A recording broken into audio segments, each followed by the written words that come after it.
আসসালামু আলাইকুম। সবাই কেমন আছেন? যে যেখানে থাকেন ভালো থাকেন, সুস্থ থাকেন। তো আজকে অনেকদিন পর ছাদে উঠলাম গাছগুলো দেখার জন্য। একটা গাছে ফুল আছে, এই যে আরেকটা গাছে ফুল দেখা যাচ্ছে।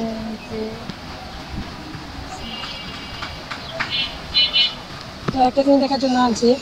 এই শাক আপনারা ছিলেন কিনা জানি না, তবে আমাদের নোয়াখালী ভাষায় বলে তিতিরি পাতা। এই যে কালকে আমরা নিয়ে আলু দিয়ে ভর্তা করি, মজা করি, একদম মজা করে খেয়েছি।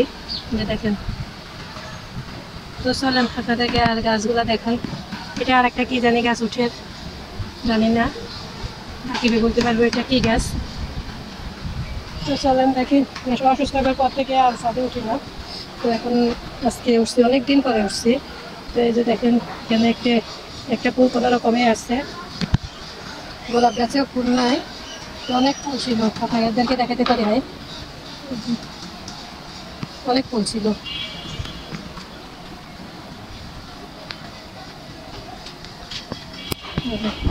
মানি প্ল্যান্ট গাছ,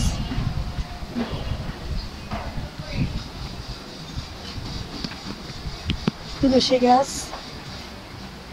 এটা হচ্ছে কাঁঠালকুচি বলে।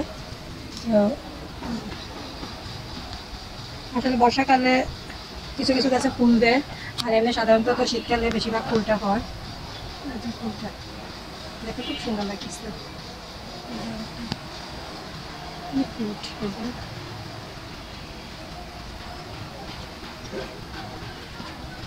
তো চলেন আজকে আর কি করি দেখি, আপনাদেরকেও দেখায়। এই যে গুনগুনটা কি করতেছে। আসসালামু আলাইকুম। সবাই কেমন আছেন? যে যেখানে থাকেন ভালো থাকেন, সুস্থ থাকেন। তো আজকে অনেকদিন পর ছাদে উঠলাম গাছগুলো দেখার জন্য। একটা গাছে ফুল আছে, এই যে আরেকটা গাছে ফুল দেখা যাচ্ছে।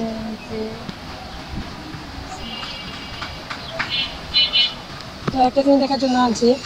এই শাক আপনারা ছিলেন কিনা জানি না, তবে আমাদের নোয়াখালী ভাষায় বলে তিতিরি পাতা।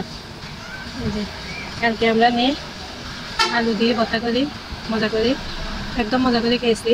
যে দেখেন, তো চলেন আপনাদেরকে আর গাছগুলা দেখাই। এটা আর একটা কি জানি গাছ উঠে, জানি না, কিভাবে বলতে পারবো এটা কি গাছ। তো চলেন দেখি। অসুস্থ হওয়ার পর থেকে আর ছাদে উঠি না। তো এখন আজকে উঠছি, অনেকদিন পরে উঠছি। তো এই যে দেখেন, এখানে একটা ফুল কোনো রকমই আসছে। গোলাপ গাছেও ফুল নাই, তো অনেক ফুল ছিল, আপনাদেরকে দেখাতে পারি নাই, অনেক ফুল ছিল।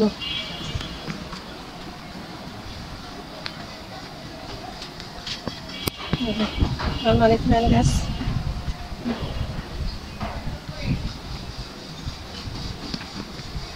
তুলসী গাছ,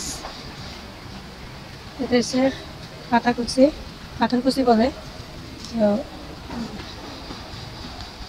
আসলে বর্ষাকালে কিছু কিছু গাছে ফুল দেয়, আর এমনি সাধারণত তো শীতকালে বেশিরভাগ ফুলটা হয়। ফুলটা দেখে খুব সুন্দর লাগতেছে।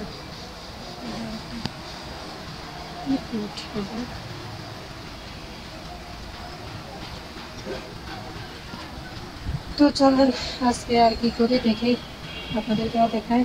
এই যে গুনগুনটা কি করতে। তো আর একটা মাশাআল্লাহ করে ঠিক আছে, আল্লাহ দিলে এটা ঠিক আছে। যে এটা আমি ঘরে কোনায় কোনায় জানালার পাশে লাগাইছি, আমার থেকে খুব ভালো লাগতেছে। মানে গাছগুলা যে হইতেছে বা পাতাগুলো দেখতেও সুন্দর লাগে, তার জন্য আমি লাগাইছি। তো যখন মরে যায় তখন একদম খারাপ লাগে। তা আমি ঘরের মধ্যে মানি প্ল্যান্ট গাছ লাগাইছি। যে দেখেন গাছটার কি অবস্থা করে, যে ভাগ্য খারাপ হলে কত রকমের ভাগ্য খারাপ হয়। তো আজকে লাগাইছি যে অনেকদিন এসে পাতাগুলো কেমন জানি হয়ে গেছে একদম। তো আমাদের ভাগ্যটাই মনে হয় এরকম। যে সবসময় তো আসলে আমাদের গাছ লাগাইতে অনেক ভালো লাগে, ফুল গাছ, বিশেষ করে ফুল গাছটা লাগাইতে অনেক ভালো লাগে।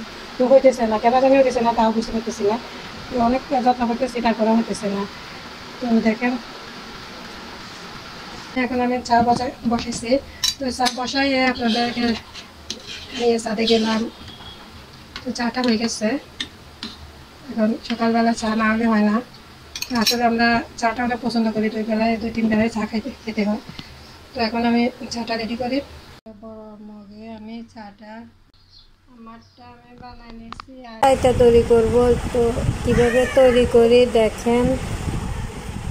তো আজকে আমি রায়তা তৈরি করতেছি। প্রথমে আমি 1 কাপ টক দই নিচ্ছি। টক দইটা ভালোভাবে আমি ফেটে নিব। তো এখানে আমি ভালো করে একটা চামচ দিয়ে ভালো করে ফেটে নিতেছি। আর এখানে আমি বিট লবণ, একটু চিনি আর পরিমাণ মতো লবণ দিয়ে ভালো। তো এখানে বিট লবণ, হালকা একটু চিনি, লবণ ভালো করে মিশিয়ে নিচ্ছি। তো এখন আমি এখানে ধনিয়া আর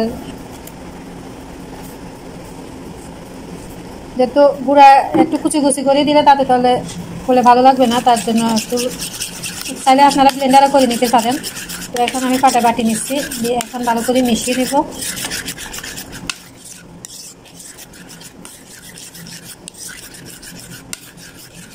তো এখানে 2টা শশা নিচ্ছি। শশাটারে আপনারা ওকে এরকম করে পানি, শশার পানিটা এরকম করে কষলায় পানিটা ফেলে দিবেন। তো আর এখানে দিলে দইয়ের মধ্যে দিলে আর পানি ছাড়বে না, এরকম করে পানিটা ঝরে নেবেন। নিব নিয়ে দিয়ে দিব।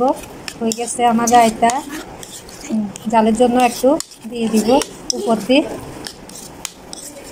তো তৈরি হয়ে গেল আমার রায়তা। দেখি লবণ হয়েছে না?